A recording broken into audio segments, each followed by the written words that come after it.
जिल्हा परिषद, पंचायत समिती, नगरपंचायती, नगरपालिका, ग्रामपंचायती निवडणुकीच्या पार्श्वभूमीवर आज आपण इथे पत्रकार परिषद आयोजित केलेली आहे. मी सर्वांचं स्वागत करतो. कालच आमचे जिल्ह्याचे नेते, महाराष्ट्राचे नेते, पालकमंत्री आमचे उदयजी सामंत साहेब आणि किरण शेठ उर्फ भैया सामंत यांच्या उपस्थितीत आमच्या सर्व पदाधिकाऱ्यांची एक बैठक पार पडली आणि त्याच्यामध्ये येणाऱ्या सर्व निवडणुकींमध्ये महायुती म्हणून एकत्र निवडणुका, सर्वच निवडणुका एकत्रपणे लढवण्याचा निर्णय घेतलेला आहे. सर्वच पदाधिकाऱ्यांचं मत आहे की ह्या निवडणुका जशा लोकसभेच्या निवडणुका झाल्या किंवा विधानसभेच्या निवडणुका महायुतीच्या जशा पार पडल्या आणि मोठा विजय जो संपादन केला, भारतात महायुतीची सत्ता आली, म्हणजे BJPचे मोदी साहेब आता पंतप्रधान म्हणून आहेत. महाराष्ट्र राज्यात सुद्धा महायुतीची सत्ता आली.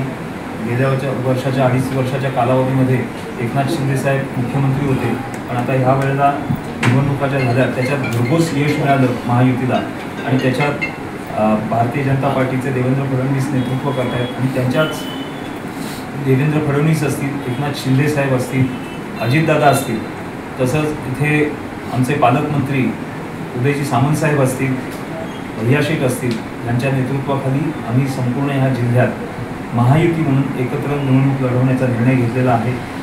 सर्वच युतीतले पदाधिकारी असतील, सर्व कार्यकर्ते असतील, निश्चितच एकदिलाने आणि एकसंघपणे काम करून जसा महाराष्ट्र राज्यात भगवा फडकवला तसाच संपूर्ण जिल्ह्यात जिल्हा परिषद असतील, पंचायत समिती असतील तर आणि नगरपालिका, नगरपंचायती असतील, निश्चितच हा इथे महायुतीचा झेंडा फडकेल असा सगळ्यांना आम्हाला आत्मविश्वास आहे. त्याप्रमाणे आमचं कार्यही सुरू आहे.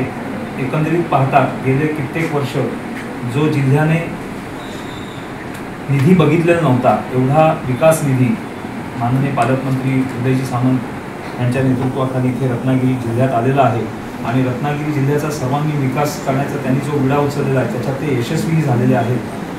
अनेक कामं झालेली आहेत जिल्ह्यात. रत्नागिरी शहरात तर रत्नागिरी तालुक्यात सुद्धा भरपूर कामं झालेली आहेत. एक एज्युकेशनल हब असेल, पर्यटनाच्या दृष्टीने असेल, रत्नागिरीत अनेक डेव्हलपमेंट झाले आहेत आणि हे सर्व जे कार्य जे आहे हे सर्व आपल्या जिल्ह्यातील जनता आणि महाराष्ट्रातील जनताही रत्नागिरी जिल्ह्याकडे वेगळ्या दृष्टीने पाहते आणि ह्या अशाच सामंत साहेबांच्या नेतृत्वाखाली ह्या सगळ्या निवडणुका ज्या आहेत आम्ही ह्या यशस्वीपणे पार पाडू असा आम्हाला ठाम विश्वास आहे.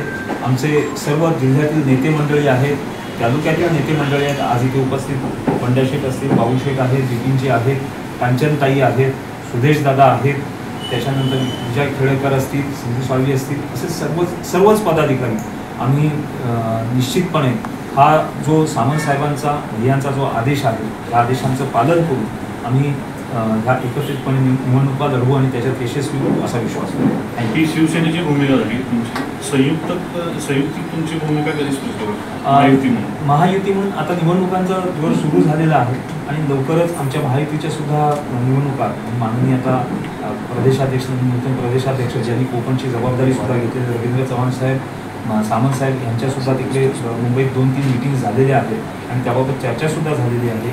तसंच अजितदादांबरोबर सुद्धा चर्चा झालेली आहे. त्यामुळे निश्चितच राज्याची चर्चा चालू आहे. त्याचबरोबर रत्नागिरीत सुद्धा लवकरच आम्ही सर्व महायुतीचे पदाधिकारी एकत्र येऊन आम्ही घोषणा करू.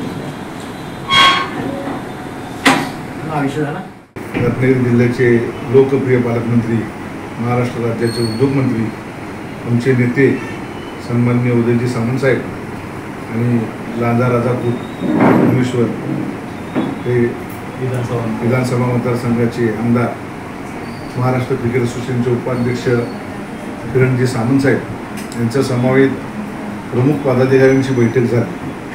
त्या बैठकीमध्ये येणाऱ्या नगरपालिका असतील, जिल्हा परिषद असतील, पंचायत समिती असतील, त्या महायुतीमध्ये लढायचं ठरलं आहे.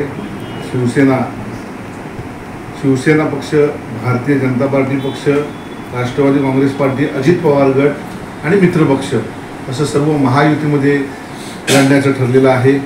सर्व निवडणुका एकसंघपणे आम्ही लढणार आहोत. त्यावेळी आमचे सर्व पदाधिकारी उपस्थित होते. जिल्हा प्रमुख राहुलजी पंडित होते, पंड्याशेठ साळवी होते, तालुका प्रमुख बाबूशेठ माप होते, ज्येष्ठ नेते श्री सुदेशजी महेश होते, कांचनताई होत्या, संजू शेठ होते, विजय खेडेकर होते, शीतल पावसकर होते, आमच्या अशा प्रमुख सर्व पदाधिकारी होते आणि एकत्रितपणे नगरपालिका निवडणूक लढवून मोठ्या म्हणजे संख्येने जास्तीत जास्त जवळजवळ आम्ही असं म्हणतोय की सर्वच्या सर्व जागा जिंकू असं आमचं सर्वांचं मत आहे. तर ह्या पद्धतीत आम्ही लढणार आहोत. जे तिकीट वाटपाचे जे काय आहे ते वरिष्ठ लेवलला सामंतसाहेब असतील, भैया असतील, बाकी अन्य आमचे जिल्हा प्रमुख असतील, सर्व पदाधिकारी असतील किंवा भाजप, राष्ट्रवादी आणि मित्रपक्षाचे जे वरिष्ठ नेते आहेत ते म्हणून निर्णय घेतील. पण जो काही निर्णय घेतील तो आम्ही तंतोतंत पाळून येणाऱ्या निवडणुका त्या महायुतीमध्ये लढणार आहोत.